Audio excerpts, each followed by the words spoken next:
Fala galera, beleza? Bom, na aula de hoje nós vamos começar mais um capítulo. E aqui é um capítulo muito importante que a gente começa a tratar da estatística descritiva. E o que seria isso, só para orientar vocês.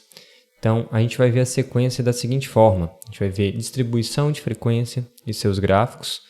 Os gráficos mais representados também. Gráficos quali e gráficos quantitativos. Depois a gente vai ver medidas de tendência central, medidas de variação e medidas de posição. Vamos lá?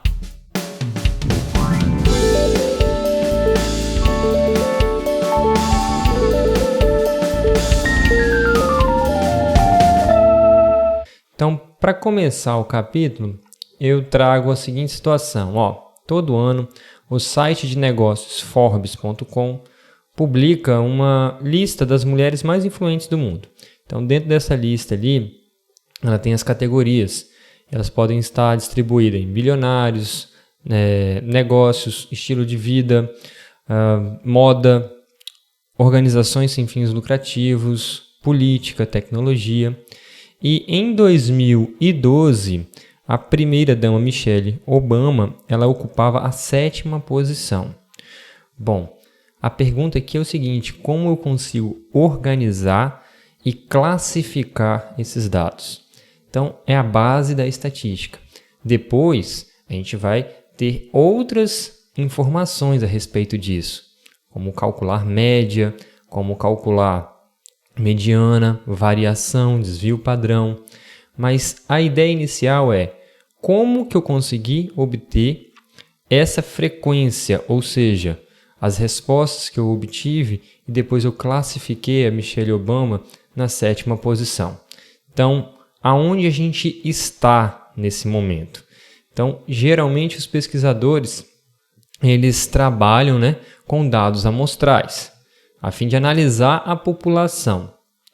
Por que disso? A gente já discutiu em capítulos passados, Às vezes fica muito caro e requer muito tempo para eu investigar toda a população. Então, eu trabalho com amostras. Então, por exemplo, vou pegar aqui os dados a seguir, representam as idades das 50 mulheres mais influentes do mundo em 2012, segundo aí a Forbes. Então, aqui eu tenho 50 dados. A primeira mulher tem 26 anos, a segunda 31, 35, 37, 43, até 86. Seguinte questão: como que eu consigo organizar esses dados para que ele me traga informação? Então, existem várias maneiras, mas uma das maneiras mais usuais é a gente dividir isso em classes. Então, para onde a gente vai?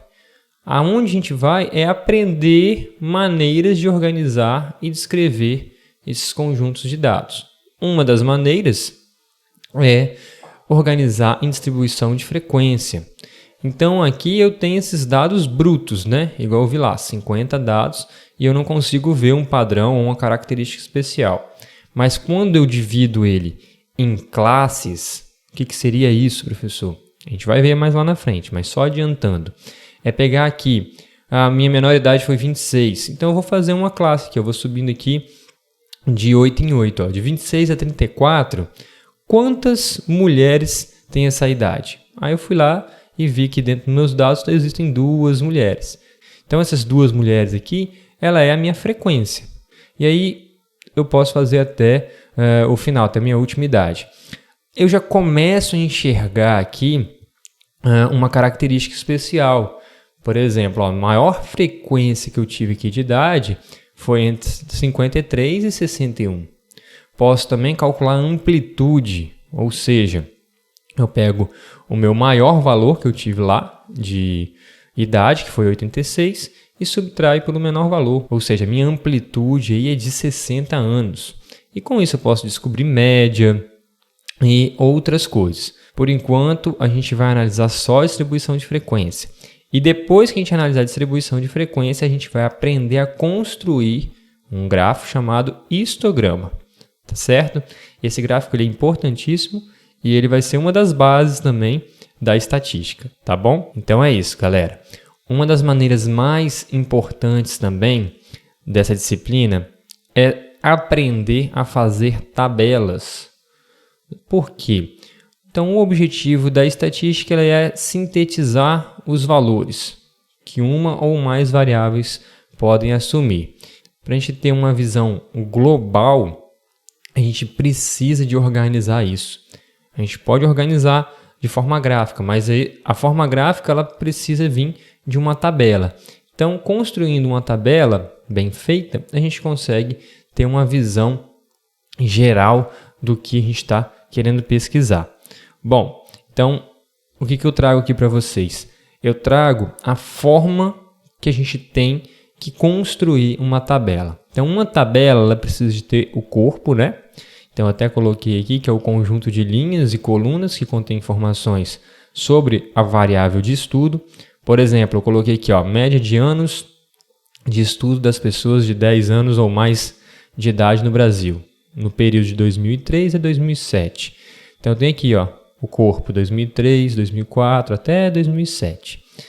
Eu tenho que ter o cabeçalho. O que significa isso? De 2003 a 2007? São os anos. Então, está aqui o ano e a minha outra coluna, média de anos de estudos. Esse seria o cabeçalho, que é a parte superior aí da tabela, que especifica os conteúdos das colunas.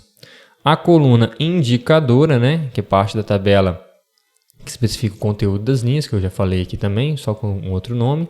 As linhas, que podem ser imaginário para poder facilitar a leitura. E 2 pontos principais aqui, que é o título, que é o conjunto de informações, né, as informações completas e que responde o que, quando e onde. Isso está localizado sempre no topo da tabela. E a fonte, que está aqui embaixo da tabela, no caso aqui, no rodapé aqui, né?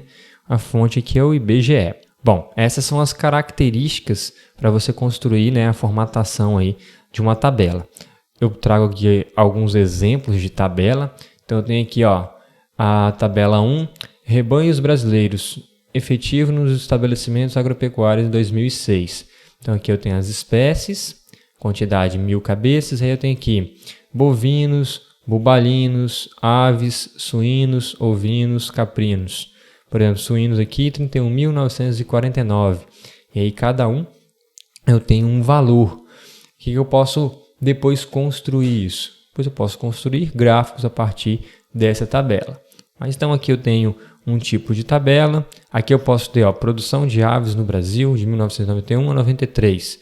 Então ela traz a questão do ano, né, do crescimento anual pelas regiões. Então eu posso classificar isso aqui também, né?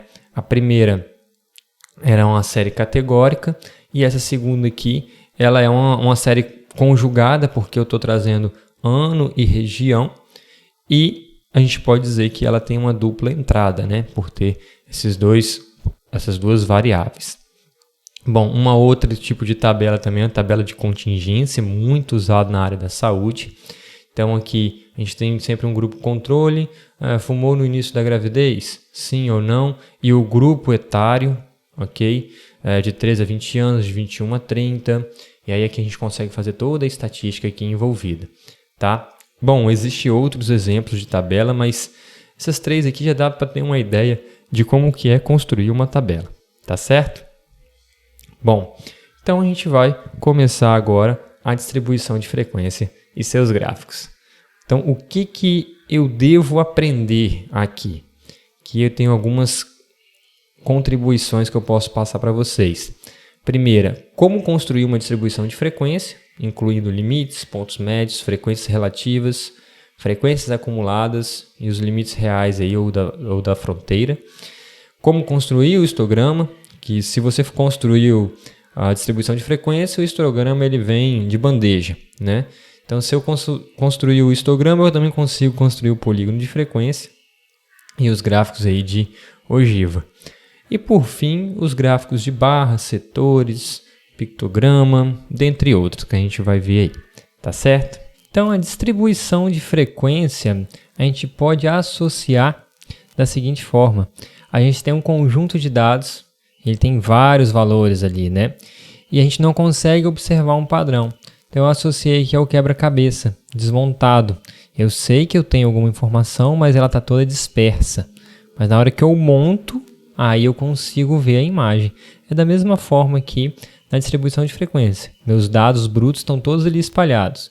Mas na hora que eu compilo eles, na hora que eu classifico eles, monto numa distribuição, eu consigo enxergar padrões. Então, dentro da distribuição de frequência, eu posso ter algumas palavras-chave. Por exemplo, organização, classes, gráficos, intervalos, limites, amplitude, frequência, dados. Todas essas palavras, elas são importantes para entender, saber como que faz a distribuição de frequência. Bom, então aqui eu já vou trazer para vocês a definição da distribuição de frequência. Então tá aqui, ó. Uma distribuição de frequência é uma tabela que mostra classes ou intervalos dos valores com a contagem do número de ocorrências em cada classe ou intervalo. Então a frequência f de uma classe é o número de ocorrências de dados na classe. Bom, então aqui embaixo eu tenho uma tabelinha que eu tenho as classes e tenho as frequências observadas em cada classe. Que a gente tem que chamar a atenção. A primeira coisa é que eu tenho 6 classes. Então, a primeira classe ela vai de 1 a 5, a segunda classe de 6 a 10, a terceira de 11 a 15, até chegar a 26 a 30. Bom, em cada classe eu tenho a minha frequência observada. Quantos dados eu consegui observar aí de 1 a 5? Então, na primeira classe eu consegui observar 5 dados. Então, é assim que a gente vai montar uma distribuição de frequência, que a gente conseguiu já identificar, né? Bom, uma outra coisa são os limites. Então, dentro de cada classe, eu tenho o limite inferior, que são os do lado esquerdo, né? Então, da primeira classe, 1, da segunda classe, 6, assim sucessivamente. Esses são os limites inferiores. E os limites superiores, que são do lado direito aí, do tracinho, né? Então, seria o 5 da primeira classe, o 10 da segunda classe e assim sucessivamente. Bom, outra coisa que a gente tem que observar é a amplitude de classe. E como que a gente consegue identificar essa amplitude? A amplitude, galera, é a distância entre os limites inferiores, ou também pode ser superiores, de classes consecutivas. Como assim? Vou pegar essas duas primeiras classes aqui, ó. Então, eu vou pegar só o limite inferior. O limite inferior da segunda classe é o 6. E o da primeira classe é o 1. Então, se eu fizer 6 menos 1, eu tenho 5. Essa é a amplitude de classe. Bom, funciona com o superior? Funciona, ó. O limite superior da segunda classe é 10 e o da primeira classe é 5. 10 menos 5, 5. Então, tem que bater. É assim que a gente consegue identificar a amplitude de classe. Bom, mas como a gente consegue dizer a quantidade exata aí de classes? Bom, geralmente os exercícios eles já direcionam, utilize 5 classes, 6 classes, 10 classes, mas se ele não indicar para você, na vida real a gente não tem isso, né? Essa indicação, recomenda-se utilizar entre 5 e 20 classes, tá? Por que esses números? Porque aí fica mais fácil, né, de você ver as variações dos seus dados. Ah, professor, mas eu não sei muito bem como, eu não tenho tanto domínio assim de escolher, eu gosto de fórmula, eu gosto de me dê um número com mais precisão. Bom, a gente tem aqui, ó, a regra de Sturges, né, que é o seguinte, eu tenho o tamanho da amostra, n, e se meus dados forem até 100, basta eu tirar a raiz quadrada desse número e aproximar para um inteiro mais próximo. Por exemplo, se for 100, raiz quadrada de 100, 10. Então, eu teria 10 classes, tá bom? Bom, e se for acima de 100? Aí tem uma formulinha, ó. É 1 mais log, logaritmo, né, de n na base 10, vezes 3,33.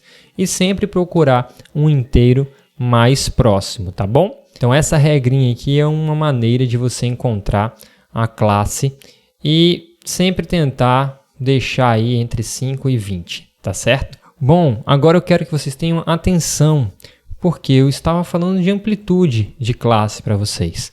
Mas amplitude de classe é diferente de apenas amplitude, tá?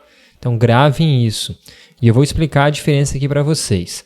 Bom, eu tenho aqui a minha tabelinha, né? De 1 a 5, de 6 a 10, que são as classes que a gente viu anteriormente.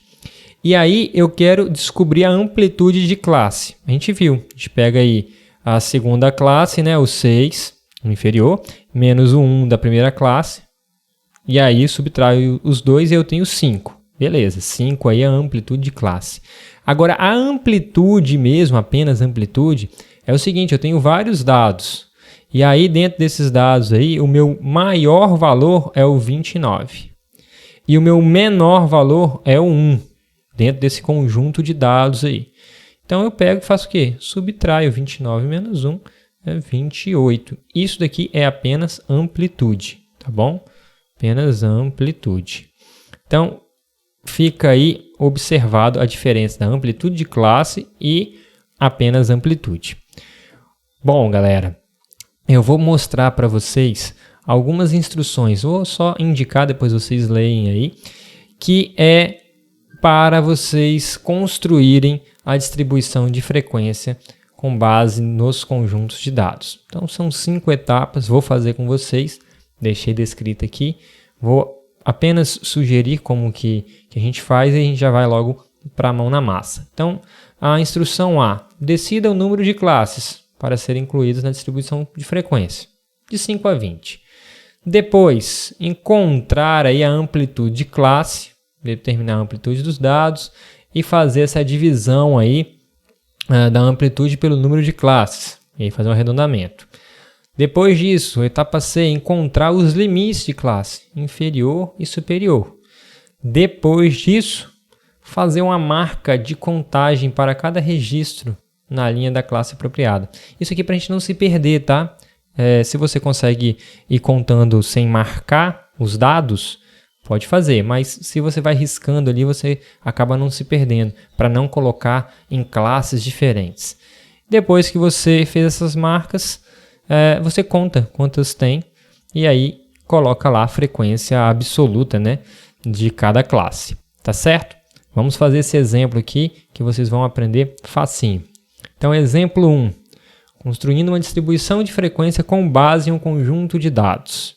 Então, o conjunto de dados a seguir lista os preços em dólares de 30 aparelhos GPS portáteis.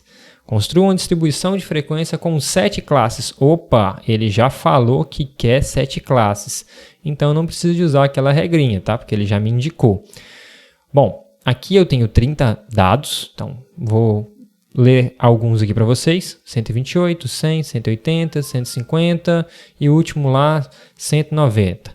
Perceba que esses dados eles não estão em ordem crescente, então isso aqui são dados primitivos, né? E aí eu não consigo interpretar nada com esses dados. Não consigo ver um padrão, não consigo ver nada. Então eu tenho que começar a organizar isso. Então fazer as classes, né? Ver qual vai ser o meu intervalo, ver quais vão ser os limites. Primeira coisa que a gente tem que fazer, achar a amplitude. E como que eu faço para achar a amplitude? Eu observo aqui dentro desses 30 dados qual é o meu menor resultado. Acredito que seja isso aqui, ó, 65, pelo que eu observei. E o meu maior resultado, 340. Beleza, vou fazer o que então agora para achar a amplitude? 340 menos 65. Quando a gente faz isso, a gente já encontra aqui, ó, 275, que é a minha amplitude. E como que eu faço para encontrar a amplitude de classes? Amplitude 275 dividido pelo número de classes que o exercício me orientou, 7. Então, 275 dividido por 7 dá aproximadamente 39,29. E aí aqui, galera, sempre que for calcular a amplitude de classe, a gente joga para o inteiro mais próximo. Então, deu 39,3, a gente vai arredondar para cima, para o 40, tá bom? Então, a amplitude de classe aqui vai ser 40. Beleza, feito tudo isso, agora é aprender a como montar os limites. Então, é o seguinte, ó, o limite inferior, eu vou pegar o meu menor resultado, tá? Então, o meu menor resultado dentro dos dados é 65. Então, beleza, esse aqui é o meu primeiro limite, né, da minha primeira classe, vamos dizer assim. E eu vou somar 40. Se eu somar 40, que é a amplitude de classe, ele vai para 105. Então, 105 vai ser o meu limite inferior da minha segunda classe. Se eu somar mais 40, ele vai para 145, que vai ser o limite inferior da minha terceira classe e assim sucessivamente. Bom, e o limite superior? Simples, eu vou pegar aqui ó, o inferior da segunda classe, que é 105, e vou subtrair 1. Então, o limite superior da primeira classe, 104. E agora basta eu ir somando 40. Qual é o da segunda classe? O limite superior, 144. Mais 40. Qual é o limite superior da terceira classe? 184, que é 144 mais 40. Então, eu consigo construir aqui o meu limite das classes. E aí eu posso organizar com aqueles tracinhos, né? A minha primeira classe vai ser 65, tracinho, 104. Então, essa daqui seria a minha primeira classe. E qual seria a minha frequência? Ou seja, quantos dados daqueles 30 se encaixam ou se enquadram dentro desse intervalo, 65 a 104? Bom, aí a gente pode contar, né? Eu vou colocar aqui mais para cá, 65 a 104. Então, qual vai ser a frequência? Quantos dados tem? Vou começar a contar aqui, ó. Nessa primeira linha eu tenho o 100, aí eu vou fazer aquelas marcas, ó. Aqui eu vou fazer um quadradinho para não me perder. Temos o 90 também, que está dentro desse intervalo de 65 a 104. Temos o 85, também temos o 65, 80 e aí 90. Então, eu fiz a marcazinha, fiz um quadradinho. Contando aqui, 1, 2, 3, 4, 5, 6. Ou seja, a minha frequência aqui foi 6. Então, na minha primeira classe, que é de 65 a 104, né, esse é o valor, né, em dólar, o preço do GPS, eu tenho 6 unidades. É minha frequência absoluta. E aí, galera, eu fiz essas marquinhas, contei e coloquei na tabela. Então, na segunda classe, que é de 105 a 144, eu tenho 9, uma frequência aí de 9. Né? Esse aqui é o número de navegadores GPS. Então, eu faço isso para todas as 7 classes. Então, eu vou ler aqui para vocês. A primeira classe ficou com 6, a segunda 9, a terceira 6, 4, 2, 1, 2. Somando tudo isso aqui, tem que dar 30. 30 é o quê? O tamanho da nossa amostra. Tem que bater, tá bom?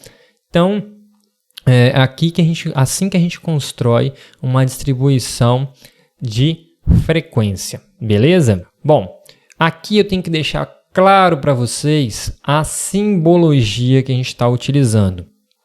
Então, as duas mais utilizadas, que eu vou até trabalhar com vocês e é o que alguns livros trabalham, é essa daqui, né, que eu acabei de dizer, de 65-104, limite inferior e superior.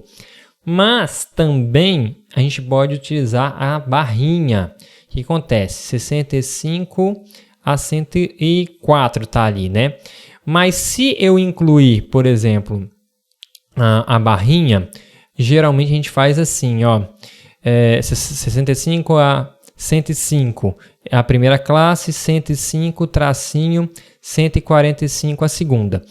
Esse tracinho aqui, ele está dizendo o seguinte, ó, eu vou incluir na minha contagem, nas minhas marcações, o 65 na primeira classe. Da mesma forma na segunda classe, quando eu tenho essa barrinha do lado esquerdo, né, eu vou incluir o 105, né?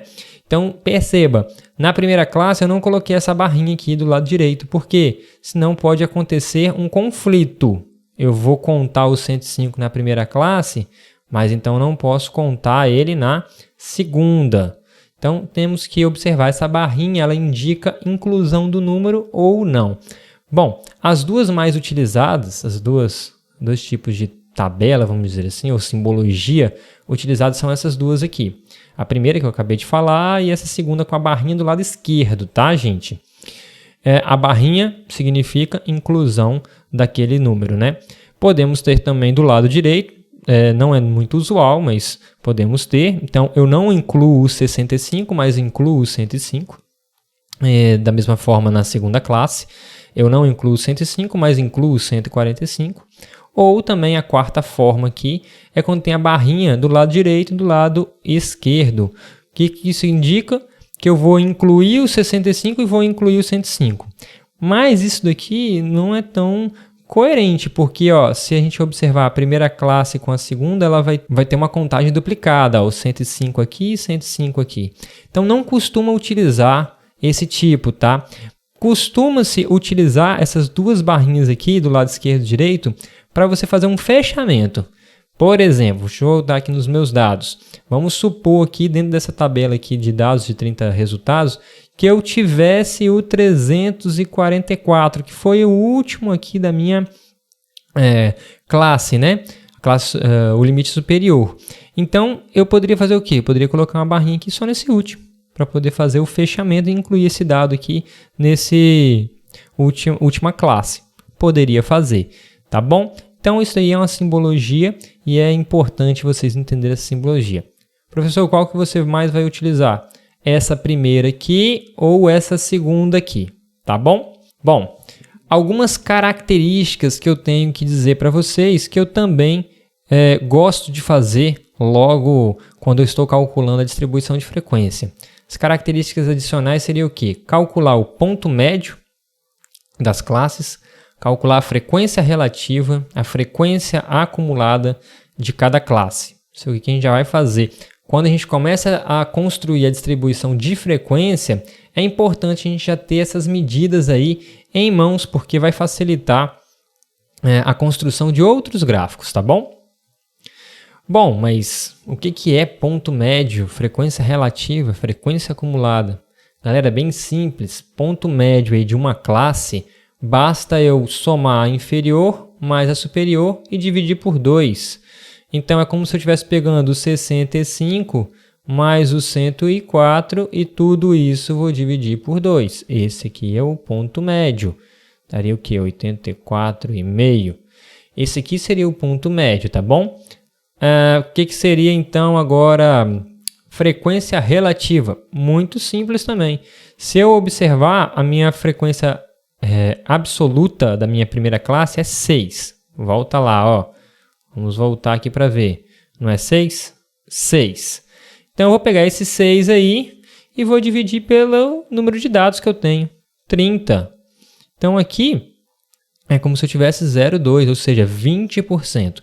Mas se eu falar porcentagem, então aí vai ser a frequência relativa percentual. Beleza? E a frequência acumulada de uma classe é a soma das frequências dessa classe com todas as anteriores. Então, a frequência acumulada também da última classe ela é igual ao tamanho da amostra. A gente vai ver como construir tudo isso agora. Então, eu tenho aqui a minha tabela, né? Já tenho as minhas classes, as minhas 7 classes, já tenho minha frequência absoluta ou frequência de cada classe. Vou calcular o ponto médio, que eu já ensinei para vocês, frequência relativa e frequência acumulada.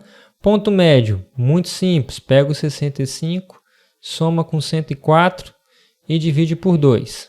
Está dando aqui 84,5, correto? Frequência relativa vai ser como, galera? Eu vou pegar o 6 e vou dividir pelo 30. Então, 6 dividido por 30 está dando 0,2. E aí, eu vou ter 20%, né? Então, já teria essa primeira daí. E a frequência acumulada, eu vou somar tudo que é anterior, mas como não tenho nada ainda anteriormente, eu vou repetir a minha frequência da classe aí, que é o 6. Então, beleza. Eu tenho aí, e agora eu vou fazer o ponto médio da segunda classe. Então, se eu pegar aqui 105 mais 144, deixa eu repetir aqui, 105 mais 144, e dividir tudo isso por 2, eu vou ter 124,5. Galera, observe, se eu pegar 124,5 e subtrair de 84,5, dá o quê? 40, que é a minha amplitude. Então, eu já consigo calcular os outros, ó, 124,5 mais 40, 164,5. Seria o ponto médio da terceira classe. beleza? Da mesma forma que, gente, ó, vamos calcular a frequência relativa aí da segunda classe. É pegar o 9 e dividir por 30, tá dando 0,3, ou seja, 30%. E aí, eu vou fazer o quê? A frequência acumulada. Agora eu vou pegar 6, que é anterior, mais a da segunda classe, 9, que aí dá 15. Então, opa, já cheguei até na metade aqui, né? São 30 dados, 15 dados já estão aqui. Então, é assim que eu vou construindo a minha tabela. Vou apagar aqui para poder colocar a tabela completa para vocês. A tabela completinha. A tabela completa está aqui, apresentada da seguinte forma para vocês. Perceba que a frequência acumulada, a última classe tem que dar o quê? O meu conjunto de dados, 30. Frequência relativa, se eu somar todo mundo tem que dar o quê? 1 ou 100%. Então, percebam, essas coisinhas aí são importantes para a gente verificar se a gente está acertando ou se a gente está errando, tá bom? Tem que fechar, tá? Tem que bater. Beleza. Fiz tudo isso e agora eu consigo fazer algumas interpretações. Eu posso colocar duas aqui e vou deixar algumas para vocês tentarem interpretar. Ó. Há diversos padrões no conjunto de dados. Por exemplo, o preço mais comum de navegador GPS encontra-se no intervalo de 105 a 144. Por quê? Porque se vocês observarem, de 105 a 144 foi onde ele apareceu mais vezes. Ele apareceu 30%, correto? Bom, podemos ter uma outra interpretação também. Ó. Além disso, metade dos navegadores GPS custa menos de 145.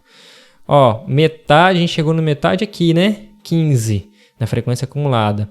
E ele está abaixo de 145, ou seja, tem valores menores que 145. Poderia ter outras interpretações. Ó. O menor valor encontrado foi aqui, de 265 a 304 e assim sucessivamente. Beleza? Galera, até a próxima aula e ficamos por aqui.